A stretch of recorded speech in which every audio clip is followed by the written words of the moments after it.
The TruPS CDO market at its peak was only $60 billion. So this was never a market that hundreds upon hundreds of market participants focused on.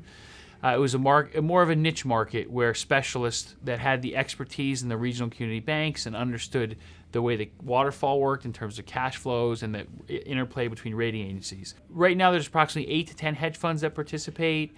There's another 5 or 10 long-only participants. And the reason for this is size, complexity, and not only complexity in the structure, but also complexity in the underlying debtor, which in this case are community and regional banks. There's over 1,240 regional community banks embedded.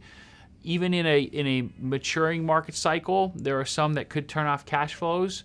There are some that have been on hold by the FDIC for several years that come out and start to pay on their deferred interest.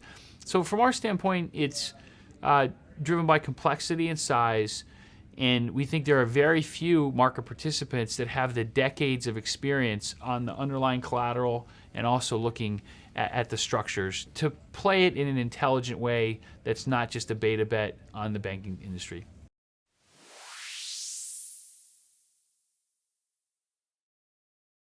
All investments are subject to risk, including the possible loss of the money you invest. For more information about SkyBridge Multi-Advisor Hedge Fund Portfolios Series G and the SkyBridge G2 Fund, call 1-888-759-2730 to obtain a prospectus. Investment objectives, risks, charges, expenses, and other important information about a fund are contained in the prospectus. Read and consider it carefully before investing. This webcast is for educational purposes only. We recommend that you consult a professional advisor about your individual situation.